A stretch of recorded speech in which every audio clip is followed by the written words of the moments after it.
निरोगी राहतं. त्यामुळे आपण आपल्या तोंडाची काळजी कशा प्रकारे घ्यावी याविषयी आपण आज बघणार आहोत.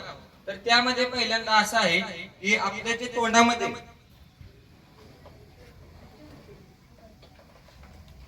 हे बघा, अशा प्रकारे आपल्या तोंडामध्ये जंतू असतात. या जंतूंच्या माध्यमातून आपल्या तोंडातील जंतू जर आपल्या पोटामध्ये गेले तर आपल्याला वेगवेगळ्या प्रकारचे आजार होतात. त्यामुळे आपल्याला हे जंतू कशा प्रकारे नष्ट केले पाहिजेत. तसेच हे जे जंतू आहेत हे दर 5 तासानंतर दुप्पट होतात. जर तुम्ही रात्री झोपताना जर ब्रश नाही केला तर हे जंतू सकाळी उठल्यानंतर परत दुप्पट असतात. तसंच शाळेत आल्यावर सुद्धा, शाळेत येताना जर तुमच्या तोंडामध्ये जंतू असले, तुम्ही जर ब्रश केलेला नसला तर घरी जास्त वर परत ते सगळे जंतू डबल होतात. त्यामुळे आपल्याला ब्रश करणे गरजेचे आहे. तर आपण हे ब्रश करण्यासाठी आपण काही 5 मिशन पाहणार आहोत. तर का आपली पहिली मिशन अशी असणार आहे की ब्रश करण्याची योग्य पद्धत काय आहे. तर ब्रश करण्याची योग्य पद्धत अशी आहे की आपल्याला पहिल्यांदा ब्रश स्वच्छ पाण्याने धुवून घ्यायचा आहे. त्यावर कोलगेटची पेस्ट घ्यायची आणि ब्रश घासताना नेहमी वर्तुळाकार पद्धतीने, म्हणजे कोणत्याही प्रकारच्या आपल्या हिरड्यांना म्हणा किंवा गालाला कोणत्याही प्रकारची इजा होऊ नये असं वर्तुळाकार पद्धतीने ब्रश घासले तर आपल्या दातांनाही त्याचा त्रास होत नाही.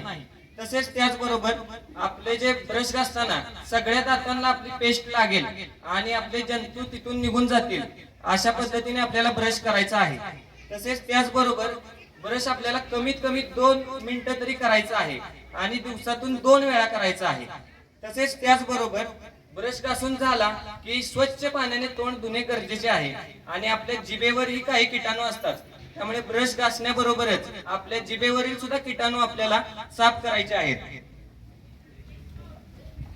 आपली सेकंड मिशन अशी आहे की दिवसातून 2 वेळा ब्रश घासणे, सकाळी एकदा आणि रात्री झोपण्यापूर्वी.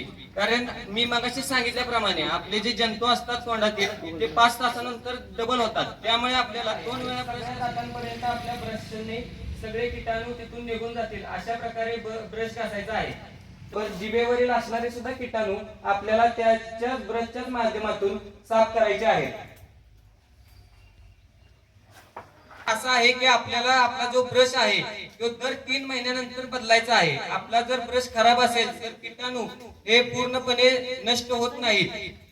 आपल्याला कोणत्या म्हणजे अन्न खाल्लं पाहिजे ते इथं दिलेलं आहे. आपल्याला जीवनसत्वे, ए जीवनसत्व, बी जीवनसत्व, यामध्ये फळे असतील, भाज्या असतील, फळभाज्या असतील, मांसाहार पदार्थ असतील, दुग्धजन्य पदार्थ असतील, याचे आपल्याला सेवन केले पाहिजे. आपण जे या साईडला तुम्ही बघू शकता तिथे या दाताला कसे म्हणजे कीड लागलेली आहे. त्यामुळे आपल्याला जे कोलगेट, गोळ्या, अल्कोहोल, मिठाई सारखे जे गोड पदार्थ, जंक फूड हे जर आपण सारखे खाण्यात आपले असले तर आपले दात लवकर खराब होतील. त्यामुळे आपल्याला यावर कंट्रोल आणायचा आहे आणि हे खाणं सर्व आपल्याला बंद करायचं आहे. तंबाखू, आपल्याला जे आपल्या परिसरातील लोक आहेत जे तंबाखूचे व्यसन करतात, इथं तुम्ही बघू शकता तंबाखू खाल्ल्यामुळे किंवा बाकीचे जे व्यसन केल्यामुळे आपल्या दातांची आणि आपल्या तोंडाची अवस्था काय होत आहे. त्यामुळे आपल्याला हे सर्व आपल्यासाठी नाही तर आपल्या गावांमध्ये, आपल्या घरामध्ये सगळ्यांपर्यंत ही सर्व माहिती आपल्याला पोहोचवायची आहे.